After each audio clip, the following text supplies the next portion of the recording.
There's a message from this side. There's a message. There's a message. And talk about Take the question, then response. A message to William Ruto and his illegitimate regime.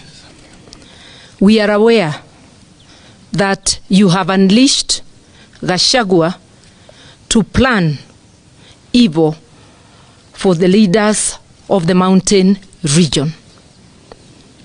We are aware of your plans, and we want to warn you and tell the world that if anything happens to the leaders from the mountain or their families, it will be on you. I also hasten to add, the blood of the protesters who were killed with live bullets is upon you. We want to ask you to cease waging warfare against your people when they exercise their constitutional rights. We want to remind the armed people, the police, that what we are doing is for you as well. We know you are hurting in your pockets, just like all Kenyans. When we seek a better Kenya for all, it includes you. Avoid being used to wage war on the people. And remember, when you do that, as our leader has said, we will come for you, because we are going to prosecute those who contravene the law. Thank you. So I wanted to add, you've seen what has happened to Jubilee.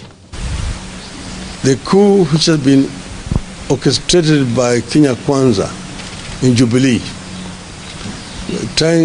attempting to take over the party, and then using political parties tribunal to justify what is a criminal act.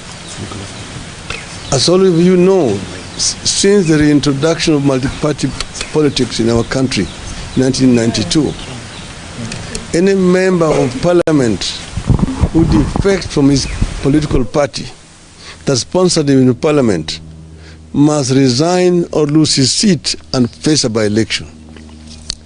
This is what these other members of parliament are trying to avoid, and now being criminally supported by the political parties tribunal to purport to be taking over a political party.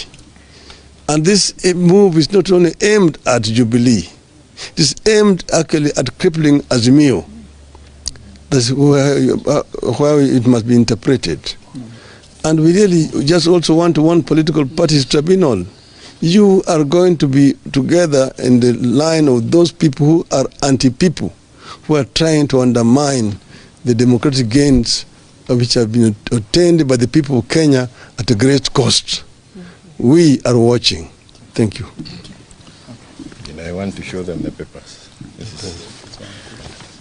Perhaps in addition to that, this madness by Ruto with being obsessed of destroying Jubilee and by extension the party that may have more people from Mount Kenya started way back in 2020.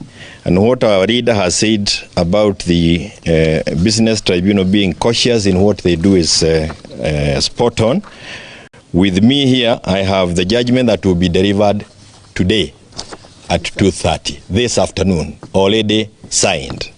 And for the benefit of Kenyans, judgments signed are never available before they are delivered. This was delivered yesterday, and in fact, you can see the date of yesterday is on it, but it's being delivered. It was available yesterday, but being delivered today. This is appeal number 3, and it's telling.